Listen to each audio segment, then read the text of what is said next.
Baik, bismillahirrahmanirrahim. Assalamualaikum warahmatullahi wabarakatuh. Waalaikumsalam warahmatullahi wabarakatuh. Selamat pagi, selamat siang, dan selamat sore teman-teman. Di sini perkenalkan gue Marwa Ulfa selaku host dalam bincang-bincang kita pada sore hari ini. Nah, di sini gue bersama teman-teman gue, yaitu ada Dava Arden, Putri Livia, dan juga Lisa Rasita. Nah, pada diskus kali ini kita bakal ngebahas seputar Indonesia darurat pelecehan seksual. Nah, ngomong-ngomong perihal pelecehan seksual, tentunya ada sangkut pautnya dengan kesetaraan gender loh. Nah, kalau menurut Dava sendiri selaku satu-satunya nih pria dalam diskus kita pada sore ini, kesetaraan gender itu menurut Dava seperti apa sih? ya oke. Gue ambil dari perspektif pandangan Islam ya terkait kesetaraan gender. Ya, kedudukan perempuan dalam ajaran Islam tidak seperti yang dipraktekkan oleh sebagian masyarakat. Dalam ajaran Islam, pada hakikatnya memberikan perhatian yang sangat besar serta kedudukan yang terhormat kepada perempuan. Oleh karena itu, mulai muncul gerakan-gerakan yang menginginkan dan menuntut kesetaraan dan persamaan hak antara laki-laki dan perempuan. Terkait kesetaraan gender, sudah ada dalam Al-Quran surat Al-Hujurat ayat 13 yang artinya, hai manusia, sesungguhnya kami menciptakan kamu dari seorang laki-laki dan seorang perempuan dan menjadikan kamu berbangsa-bangsa dan bersuku-suku supaya kamu saling kenal mengenal. Sesungguhnya orang yang paling mulia di antara kamu di sisi Allah ialah orang yang paling takwa di antara kamu. Sesungguhnya Allah Maha Mengetahui lagi Maha Mengenal. Nah, di dalam ayat ini itu diterangkan bahwa Islam sangat-sangat memperhatikan kesetaraan gender, wabil khusus perempuan. Itu aja guys yang bisa aku sampaikan. Oke, thank you very much Dava atas pandangannya, luar biasa banget nih. Dava kali ini dia menyangkut pautkan atau melihat dari pandangan Islam nih, yang mana Islam ini adalah agama yang paling besar di Indonesia atau mayoritas penduduk masyarakat Indonesia itu beragama Muslim. Nah, kalau menurut Putri sendiri kesetaraan gender itu seperti apa sih, Putri? Oke, kalau menurut Putri sendiri, pandangan gue sendiri tentang kesetaraan gender itu adalah di mana hak-hak dan kewajiban antara laki-laki dan perempuan itu sama dalam segi sosial. Karena ya contohnya nih, misalkan ada ketua kelas gitu ya di sekolah gitu kan, kebanyakan itu ya yang namanya ketua itu harus cowok, gak bisa cewek. Banyak banget yang berpandangan kayak gitu. Padahal ya yang namanya pemimpin selama cewek itu mampu bisa, kenapa enggak gitu. Oke, terima kasih Putri. Nah, bener, berarti kalau pendapat Putri ini kesetaraan gender itu berarti hak perempuan dan hak laki-laki itu harus sama ya dalam segi sosialnya gitu. Jadi kayak bukan karena jenis kelaminnya apa, tetapi karena kemampuannya apa yang dia bisa. Oke, thank you Putri. Oh, kalau menurut Lisa gimana nih kesetaraan gender itu seperti apa sih kalau dalam pandangan Lisa? Gue mungkin yang tadi udah disampaikan sama Dava dan juga Putri itu lebih mirip-mirip aja sih ya, karena emang pada dasarnya gitulah ya, maksud dari kesetaraan gender itu jadi kayak merujuk pada sesuatu keadaan setara antara laki-laki dan perempuan dalam pemenuhan hak dan kewajiban gitu. Diskriminasi berdasarkan gender ini masih terjadi pada seluruh aspek kehidupan di seluruh dunia. Contohnya aja nih, kita kaitin nih masalah yang dijabarkan sama Dava dan Putri tadi kan, soal contoh juga yang tentang Islam gitu. Jadi kesimpulan dari yang dijabarkan Dava tadi itu kayak bisa jadi dengan adanya manusia laki-laki maupun perempuan itu dijadikan khalifah di bumi gitu. Betul. Kan. Nah, Benar-benar. contohnya juga terjadi juga di Indonesia gitu. Contoh juga dulu Bu Megawati juga pernah jadi presiden gitu kan. Jadi Widih, selamanya iya, pemimpin betul, itu nggak harus cowok gitu loh. Jadi perempuan semangat. juga punya hak-hak untuk memimpin sebuah negara gitu. Widih, Ya betul-betul luar setuju biasa. sih, kayak kita juga kan tahu kan tokoh perempuan di Indonesia Iya. gitu kan, Ibu Mm-mm. Kartini gitu, dimana dia benar-benar memperjuangkan hak perempuan Benar, ya hak gitu. perempuan. Oke, luar biasa banget ya pendapat dari teman-teman. Nah, selanjutnya itu mungkin gue pengen nanya sama Putri deh. Putri bisa nggak sih kayak ngasih contoh ke kita gitu, bagaimana sih kesetaraan gender yang diterapkan di Indonesia sekarang gitu? Oke, kalau melihat sudut pandang di Indonesia tuh gimana sih kesetaraan gender itu, apakah udah benar-benar setara atau belum gitu ya. Kalau misalkan ya kita bisa lihat sendiri sih, entah itu dalam segi pemerintahan misalkan gitu kan, atau dalam bidang ekonomi gitu, masih belum dibilang setara banget gitu ya, karena ya adalah sekarang beberapa pemimpin yang merupakan pemimpin oleh perempuan gitu kan, seperti ketua DPR kita kan yang sekarang gitu, meskipun ada, tapi itu tetap aja itu hanya beberapa persen dibandingkan perempuan-perempuan di Indonesia gitu, masih ada kurang setara gitu. Bahkan kan masih ada masyarakat yang berpandangan bahwa perempuan itu ya tugasnya di sumur, dapur, dan kasur gitu sih budaya di Indonesia ya. Berarti walaupun hanya segelintir orang yang menduduki kursi-kursi strategis di politik atau di kepemimpinan, itu belum bisa menerapkan kesetaraan gender di Indonesia yang sesungguhnya begitu. Oke, mungkin gue pengen nanya sih ke Lisa, menurut Lisa sendiri apa aja sih faktor-faktor yang mempengaruhi kenapa sih kesetaraan gender di Indonesia itu belum bisa optimal atau maksimal sampai detik ini gitu? Oke. Nih menurut gue ya, banyak sih faktor yang mendukung terjadinya ketidaksetaraan gender di Indonesia gitu loh.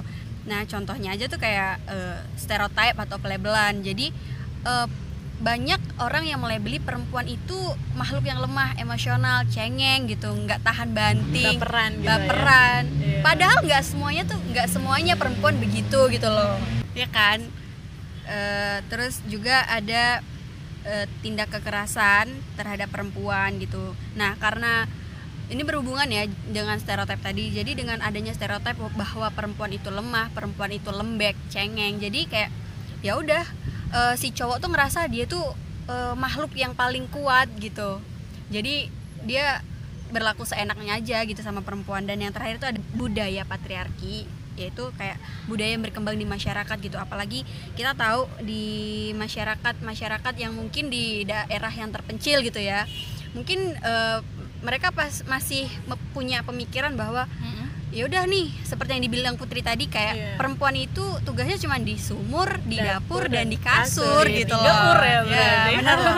Jadi kayak dia nggak punya hak buat ngelakuin hal-hal yang seharusnya dilakukan oleh laki-laki. Padahal itu harusnya juga bisa dilakukan sama perempuan gitu loh. Bukan cuma laki-laki aja. Iya betul, apalagi kalau misalkan karir gitu ya, terkadang perempuan itu merasa terbatasi gitu kan oleh label itu dengan stereotip, karena pasti nanti di label ini ini perempuan pulangnya malam, cewek nggak bener nih gitu. Betul. Setuju sih. Iya sih, dan memang kebanyakan yang faktor belum adanya kesetaraan itu pemikiran masyarakat juga sih. Maksudnya kayak mereka masih berpikiran bahwa ya seharusnya yang lebih tinggi itu laki-laki gitu kan. Terus memang faktor pembelajaran juga nih dari kita kecil gitu kan, selalu dibeda-bedakan gitu kan. Ya cewek tuh harus bisa begini loh, belajar dari kecil harus bisa masak apa-apa gitu. Cowok tuh harus belajar tentang bisnis ini gitu. Padahal balance juga antara keduanya boleh-boleh aja gitu. Karena memang kalau dari sudut pandang budaya itu emang udah dari zaman dahulu nggak sih? Iya, ya kan? betul, benar. Contohnya di zamannya Nabi gitu, kayak zaman jahiliyah ya.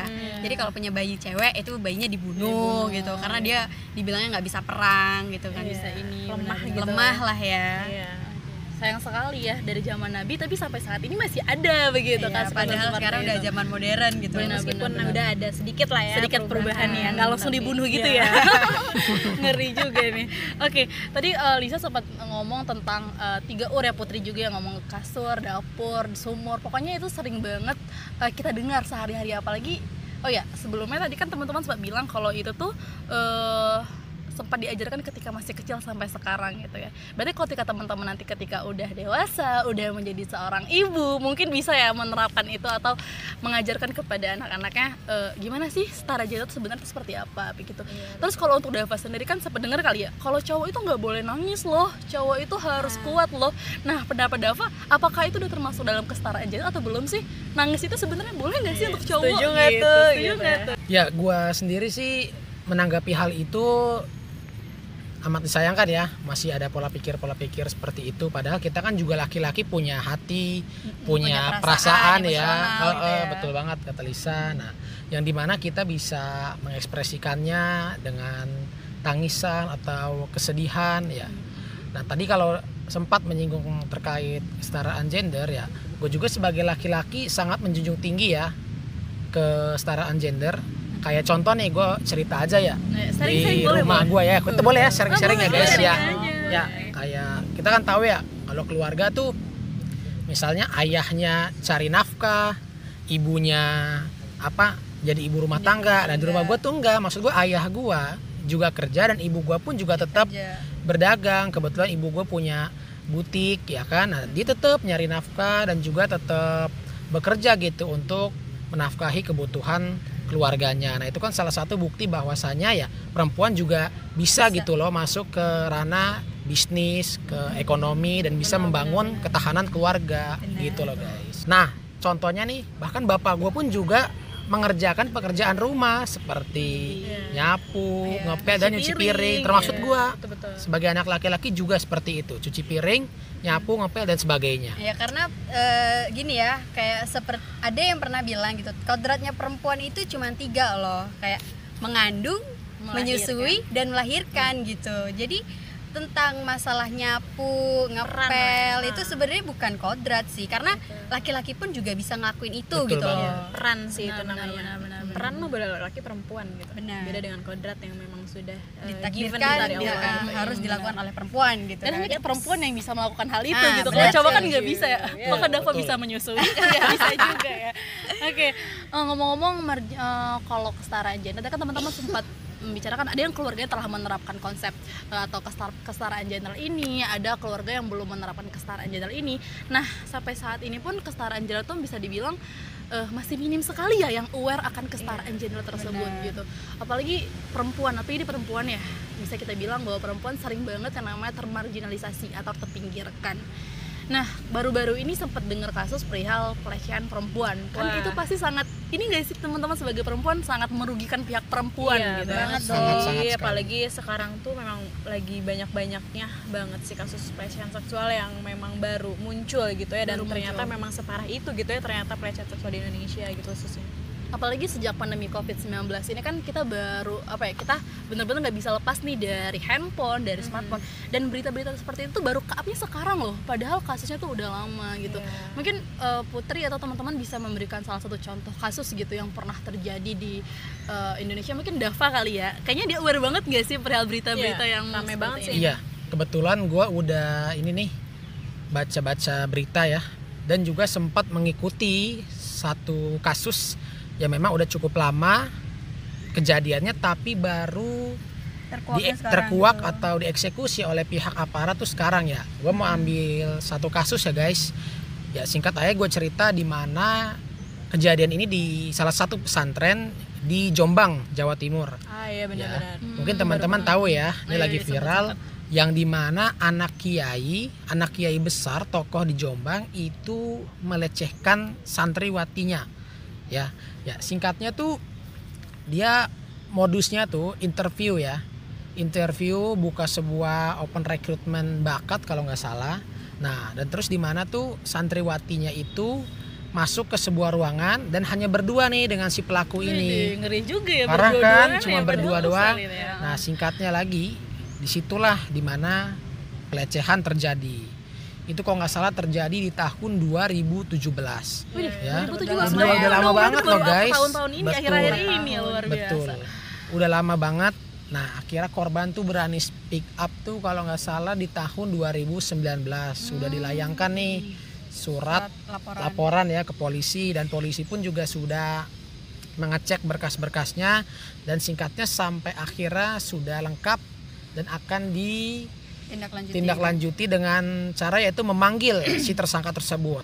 Nah tapi naasnya ini si pelaku ini susah banget untuk datang ke kantor polisi. Karena punya perlindungan ya. Nah Iya. betul. Karena ada backup ya, Karena ada yang itu. tameng ya. Karena dia merasa anak kiai, anak tokoh besar di Jombang, dan dia juga merasa bahwa dirinya itu difitnah, dia pun menolak panggilan dari pihak kepolisian. Berkali-kali polisi udah memanggil, sampai pada akhirnya di tahun ini, di tahun 2022, pihak kepolisian secara tegas dengan tindakan yang ada melakukan ini pengeksekusian ya, bisa digerebek dibilang. gitu ya? Iya sih, Jadi kemarin Pengepungan di gitu kemarin ya, itu sempat di dikepung gitu kan di rumahnya. Jadi pondok gitu. pesantrennya itu dikepung oleh ribuan aparat kepolisian. Polisi pun masuk ke dalam pesantren mencari si pelaku ini yang Dan akhirnya ketangkap. inisialnya tuh MSAT. belum. Enggak, belum ketangkap guys. Berarti belum ketangkap Karena itu. Ya ampun, padahal udah ada- dikepung ya. Ada perlawanan dari Sang kiai masa, tadi. dari masa si kiai itu. Masa di pondok pesantren ini tidak terima MSAT yang anak kiai ini ditangkap. Padahal kan mau anak kiai, Padahal bahkan miris banget gak sih? iya, Ya, mau anak siapapun tapi kan ya. dia punya tinggal salah di mah ya udah salah udah gitu salah ya. gitu. Lagian juga dia tinggal di Indonesia yang notabene Indonesia itu adalah negara hukum Betul. gitu loh. Ya, harus. Jadi Semua gimana harus- pun anak siapapun itu juga harus naatin hukum Hukum. yang ada di Indonesia gitu loh. Memang Benar, masih benar. banyak terjadi ya, maksudnya kejadian-kejadian kayak gini tuh yang Betul. masih ada backupan gitu. Dan gue juga pernah bukan pernah sih, lebih ke ngikutin gitu kan berita ini, dan kemarin itu ada beberapa korban yang akhirnya speak up gitu.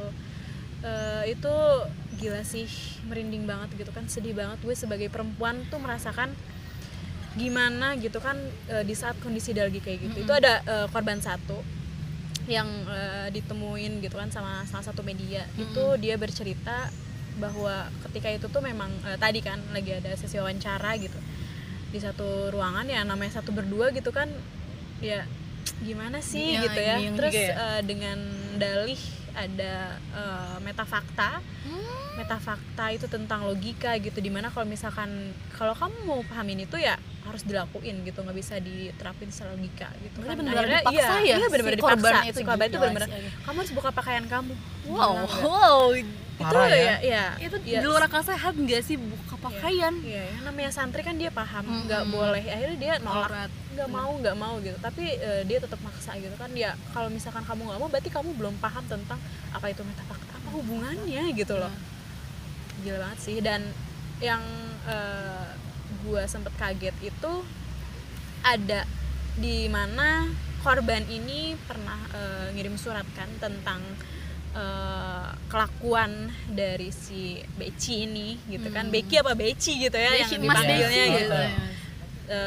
Ternyata surat yang dia bikin itu malah disebarkan ke grup yang ada di pondok pesantren itu gitu. Akhirnya orang-orang ngira ya dia anak kiai, nggak mungkin dong kayak gitu, dia difitnah gitu. Akhirnya ada beberapa orang suruhannya nih buat datang ke korban itu, bilang kalau misalkan itu adalah sebuah kebohongan, itu adalah fitnah gitu ya. Dia kan sebagai orang yang teraniaya nggak mau dong gue yang diteraniaya di sini gitu, nggak mau tiba-tiba gue yang harus minta maaf gitu. Akhirnya dia bilang sama bapak-bapak yang disuruhan itu, dia bilang kayak gini, Pak, seandainya bapak yang ada di posisi kedua orang tua saya, anak bapak yang berada di posisi itu, terus anak bapak yang harus disuruh minta maaf padahal dia yang teraniaya, apa yang bapak lakukan? Apakah bapak akan mengizinkan anak bapak seperti itu?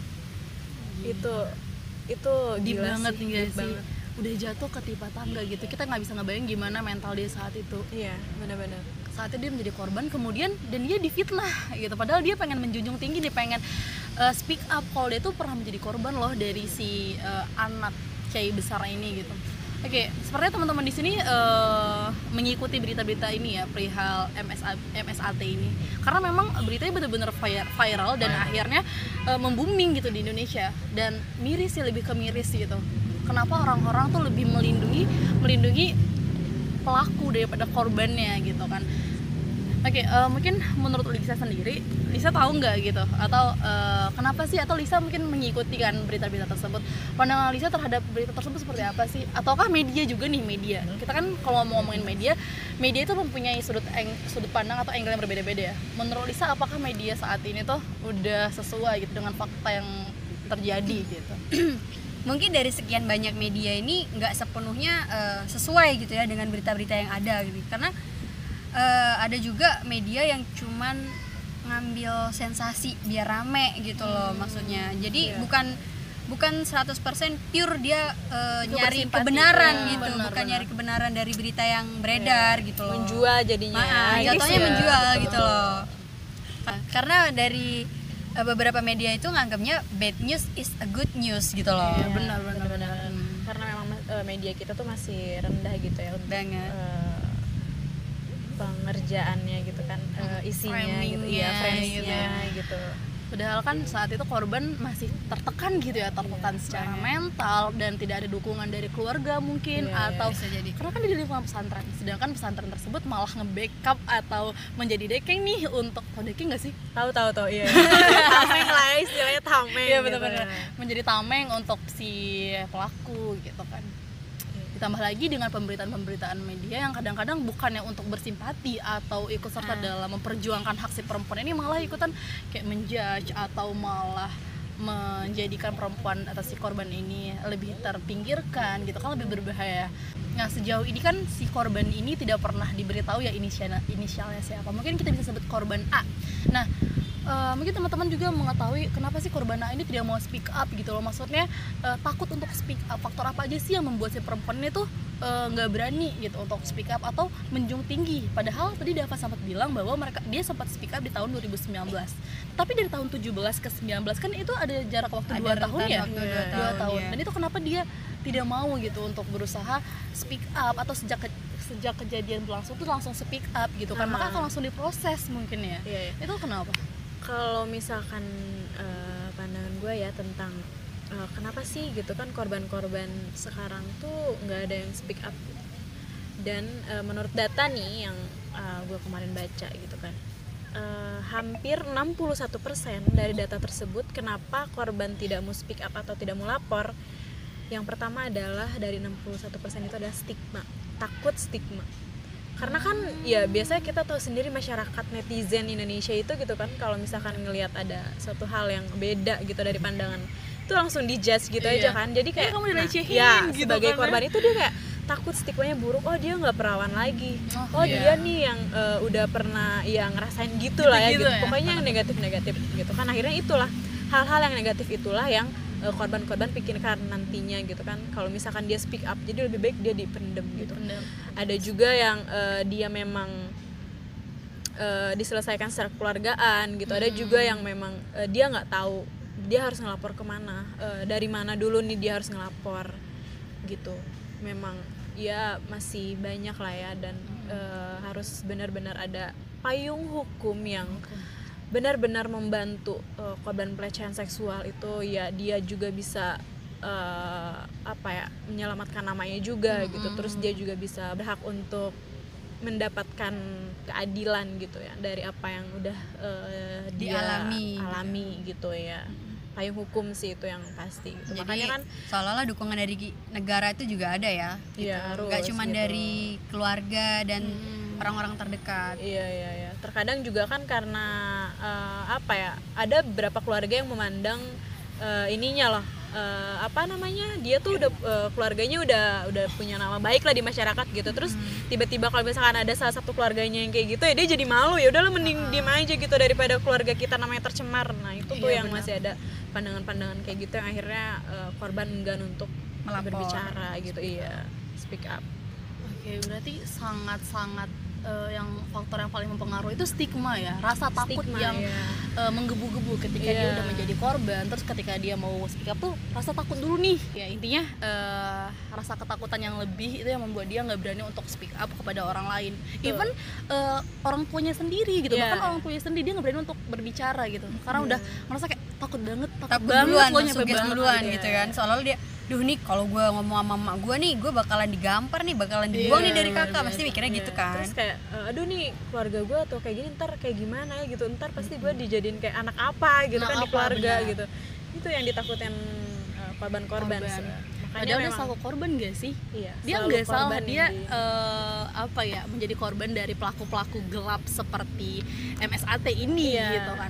Dan selalu berada di posisi salah ya, udah sama korban gitu. Terus salah juga di pandangan masyarakat, itulah yang menjadi akhirnya timbul dan faktor yang kedua tadi tentang cara dia bingung nih mau lapor kemana gitu.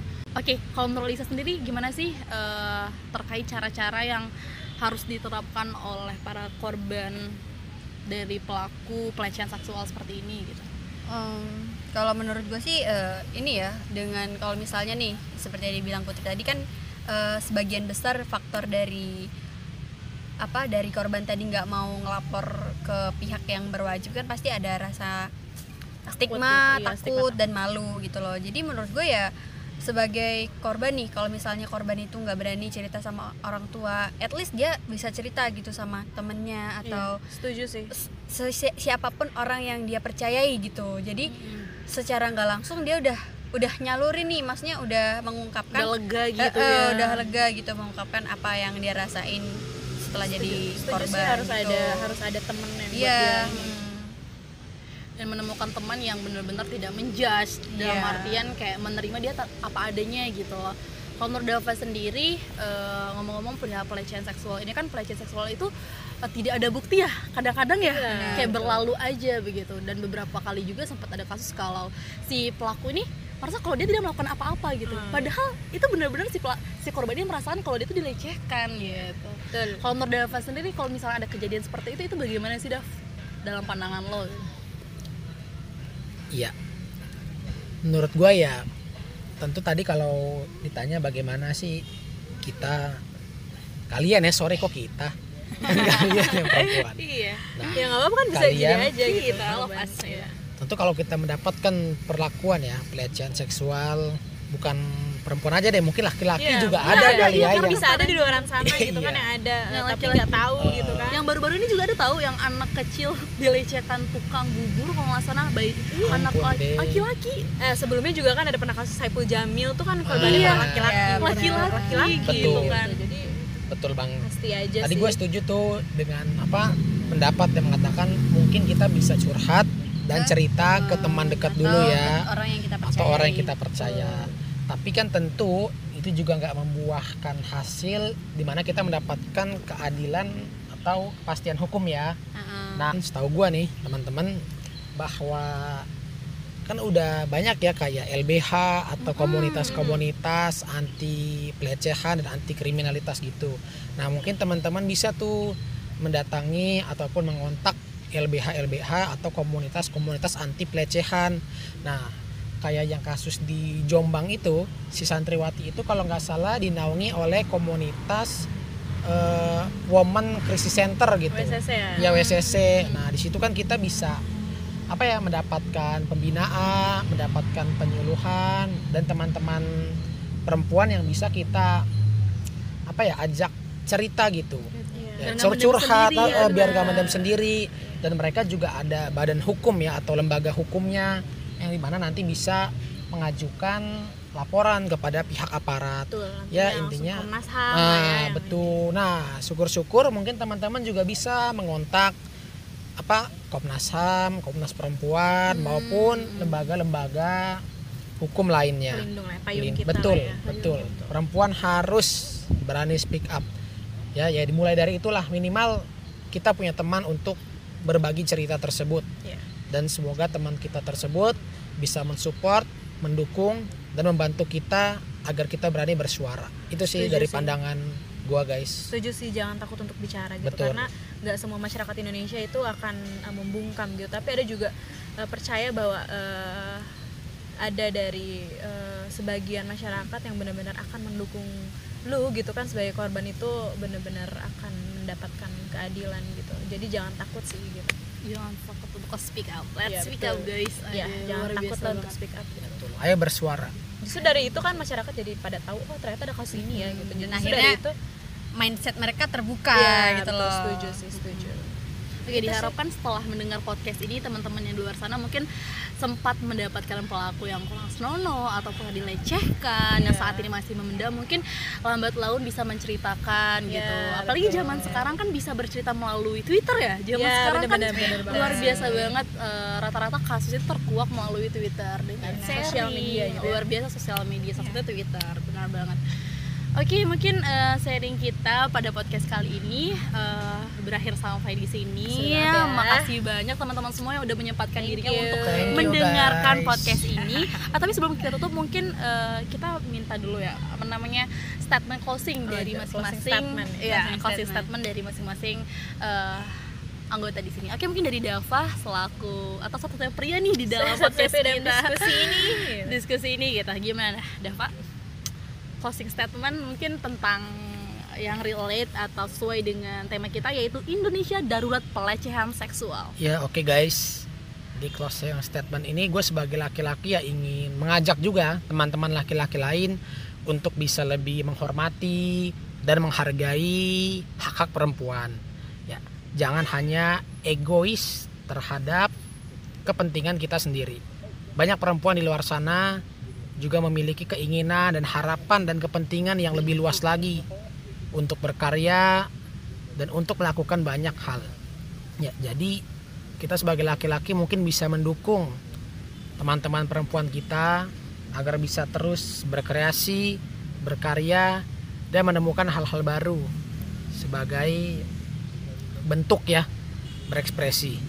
Nah, terkait kasus pelecehan, ya gue berharap ya sebagai pria juga, yang dimana semua laki-laki tuh harus sadar ya bahwasanya wanita tuh kan diciptakan oleh Tuhan nih sebagai sebaik-baik manusia lah ya Tuhan tuh menciptakan gitu. Nah betul, makasih banget tuh Kaput ya. Jadi kita menjunjung tinggi lah kehormatan, martabat dan harga dirinya. Ya gue harap tidak ada lagi kasus-kasus pelecehan seksual seperti itu. Dan gue dukung sekali perempuan-perempuan untuk speak up dan untuk berbicara. Ayo kita mengkampanyekan gerakan berani berbicara bila mana memang kita mendapatkan perlakuan pelecehan tersebut. Itu aja guys dari gua. Oke, mungkin ada Putri closing statementnya. Closing statement dari gue,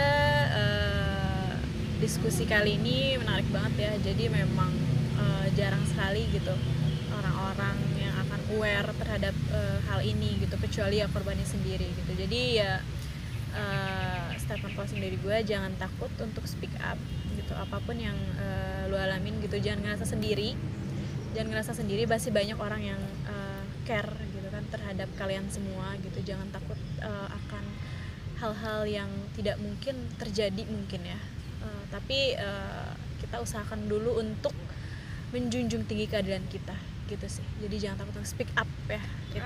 Luar biasa banget. Yang penting speak up and speak up. Oke, dari Lisa mungkin statement. Sebenarnya udah diwakilin ya sama Dava dan Putri tadi ya gitu kan. Tapi ya balik lagi, itu kita dari diri kita sendiri, kita harus benar-benar waspada dengan siapapun itu ya, karena dari orang terdekat kita pun juga bisa melakukan hal itu gitu loh. Benar. Dan untuk para laki-laki yang ya khususnya untuk semuanya lah ya, itu kita harus lebih open minded gitu loh tentang berita-berita yang ada. Kita jangan tutup mata dengan berita-berita yang seperti ini gitu, biar kita wawasan kita terbuka, pikiran kita terbuka, dan akhirnya kita bisa memahami keadaan yang sedang terjadi gitu. Luar biasa, dan lebih mewawas diri berarti ya. Keep positif untuk kita semua. Oke, thank you so much. Gue selaku moderator dalam diskusi pada sore hari ini lebih podcast ya, kita sharing ya, luar biasa banget pembahasannya mengenai kesetaraan gender, tentang marginalisasi perempuan, dan tentunya tentang pelecehan seksual yang kerap marak di Indonesia. Oke, mungkin sekian dari gue. Billahi fisabil haq, fastabiqul khairat. Wassalamualaikum warahmatullahi wabarakatuh. Waalaikumsalam warahmatullahi wabarakatuh. See you guys. Terima kasih.